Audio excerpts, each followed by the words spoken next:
of R.J. Davis, Puff Johnson, and Armando Baycott. We'll take questions for them, and then we'll join Coach Davis in action when he gets here. Let's start with Aaron in the second row. Aaron Beard with the AP. This is for Armando. What were the last 24 hours like as you were trying to make sure you were ready to play with treatments and whatever, and how did you feel coming into tonight?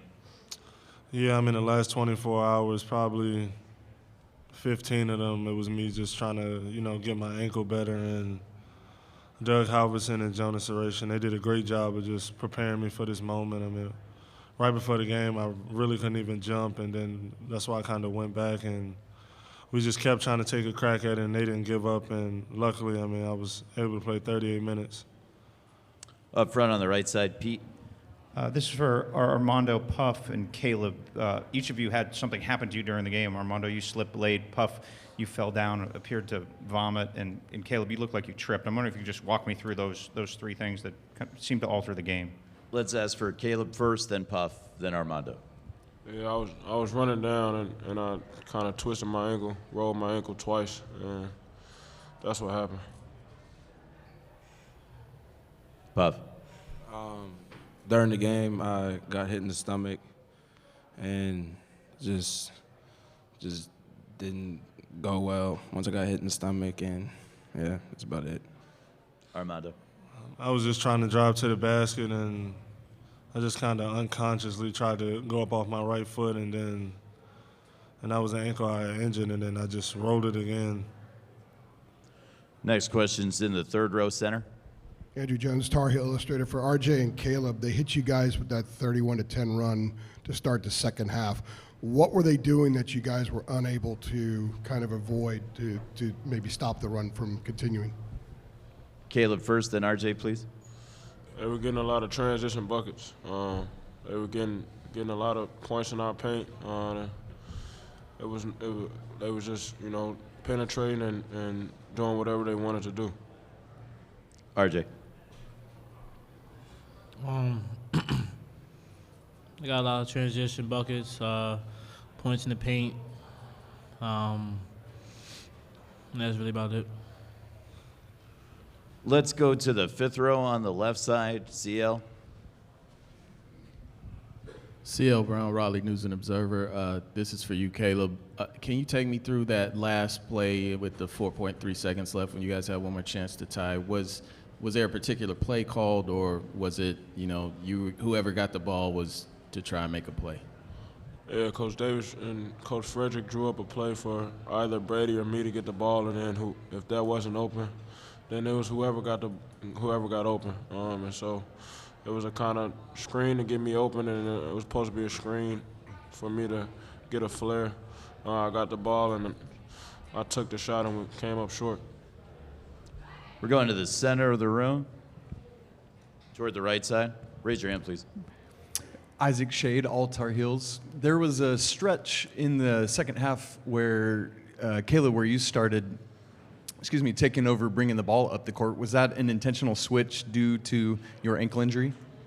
No, it was just to relieve pressure because they were pressuring the ball full court. It was denying RJ, so we had to get the ball in. We're on the right side, 5 rows back. Ross Martin, inside Carolina. Armando, can you speak to the physicality of the game, banging down there with David McCormick, and just how tough it was throughout the game? Yeah, I mean, all throughout the game, Coach Selfie did a good job of just trying to go at me, put me in different ball screens, and he was ducking in a lot, and it was definitely tough just because he's a bigger guy, and I really couldn't, the whole game, get the push on anything, on my post-ups, defensively, anything. It was just like I kind of was out there, and it was just hard for me to really just stand my ground. Yeah. Up front on the right side. Brendan Marks from The Athletic. Hubert, as soon as the game ended, you went straight over to Brady and sort of hugged him and consoled him. Just wondering why it was important for you to do that, and important to tell the rest of the guys in the locker room thereafter. It was important for me to do that because I love the players and I care for them, and they were very emotional and crying, and that's my job, is to support them and to care for them and to love them and to be there for them. And so it was nothing more than just caring for them. Left side, second row. Lauren Walsh from WXII in Winston-Salem. This question's for Armando. Just what was the level of difficulty it took for you to play on that ankle all game? I mean, I don't think it was any difficulty. I mean, we all really wanted to win. We came this far, and this was a huge goal for us, was to just hang up a banner. And, you know, we just really wanted to win, and I really wouldn't let anything stop us from, you know, getting to that point. And it didn't go the way we wanted, but, I mean, I was fine. In the center of the room, let's get this gentleman a microphone. Raise your hand, please, so we can see you. Adam Smith, Burlington Times News. Caleb, you guys have come up with wins in so many tight games the last month, 2 months. What was it like for it not to work out tonight, you know, on the biggest stage? And can you tell us maybe some about what the locker room was like afterwards, what you guys were dealing with and what y'all were feeling? You know, it hurts for us to get this far and come up short like this, everything we went through. But, you know, the positive thing is I wouldn't want to go through this with anybody else.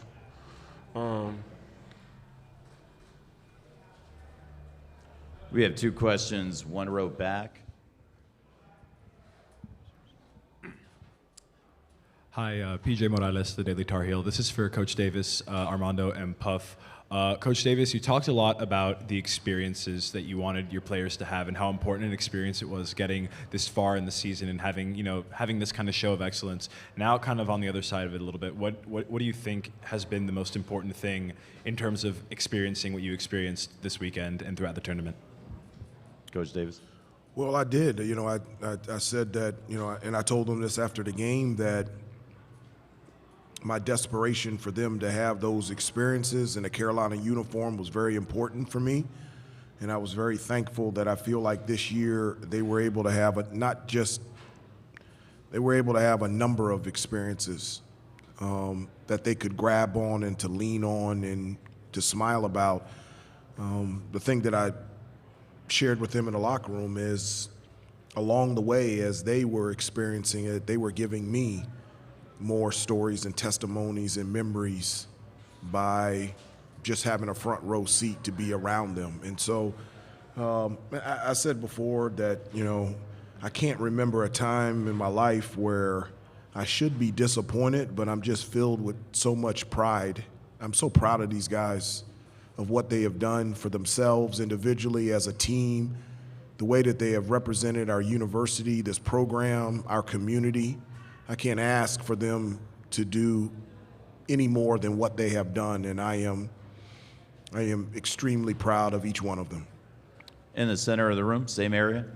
Yeah, Hunter Nelson from the Daily Tar Heel. So in the second half, a lot of you guys are missing shots that you had been hitting really all tournament. And after playing in, I guess, 4 all-time classic games, so to speak, how much did fatigue play into that, and what were your adjustments that you had to make? Caleb, can you take that one first? I mean, you know, it was national championship. I don't think anybody was thinking about being tired. We was just trying to go out there and do whatever we had to do to get the win, and it was just unfortunate that we came up short. RJ. We were just trying to remain positive when, you know, things weren't going our way.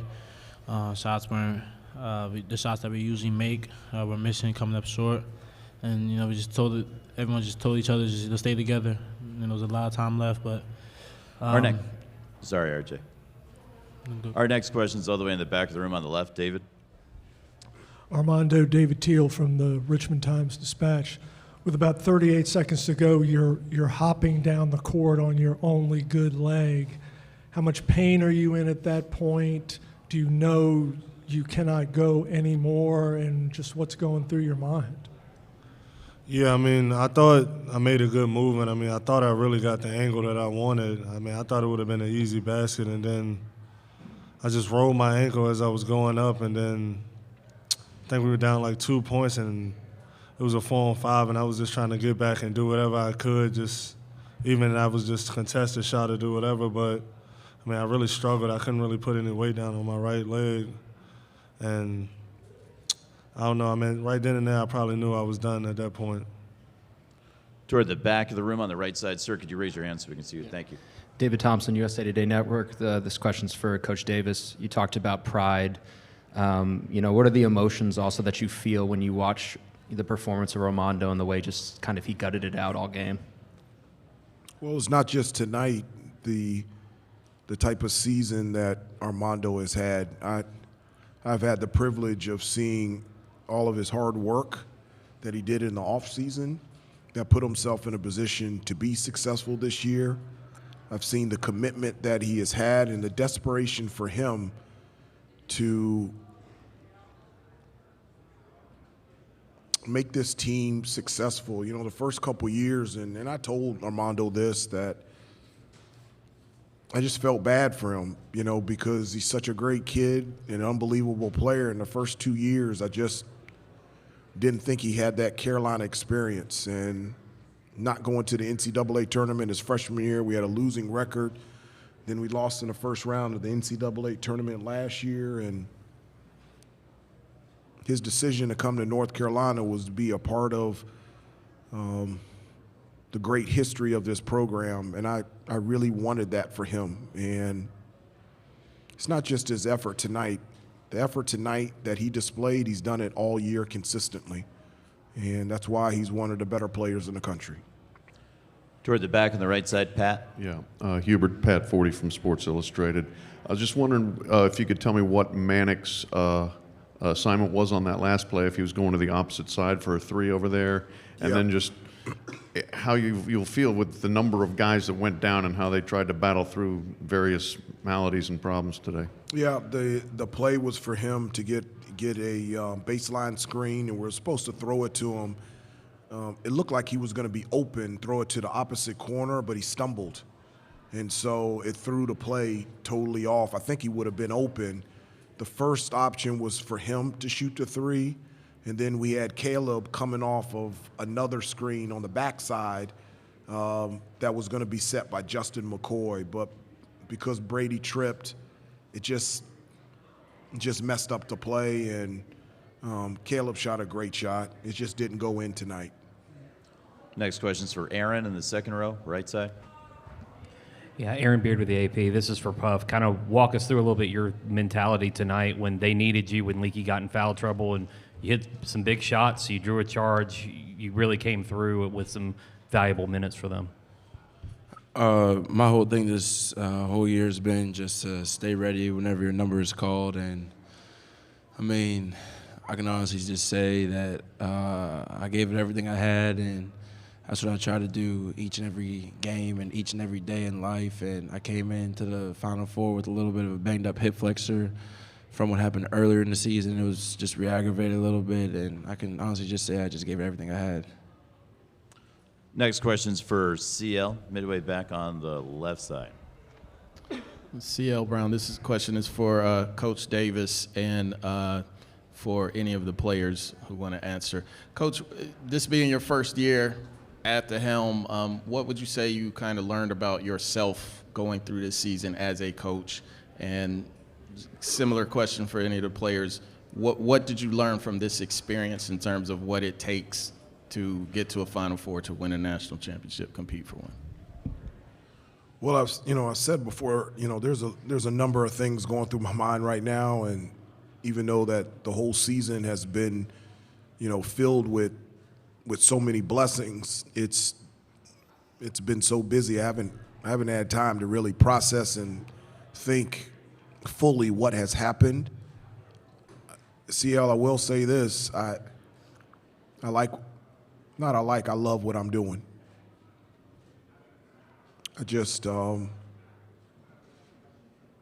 I love being the head coach at the University of North Carolina and coaching these kids. And RJ, can you take that one as well? And Armando. It takes a whole band. We've been together this whole year, and we made this far for a reason. This team was special. I'm glad to share memories and big games, that we'll all talk about and cherish forever. We've, been through a lot this year, faced adversity, overcome it, and all of our hard work that we put in through the off season, the summertime, preseason, brought us to this, point where we're at. Armando.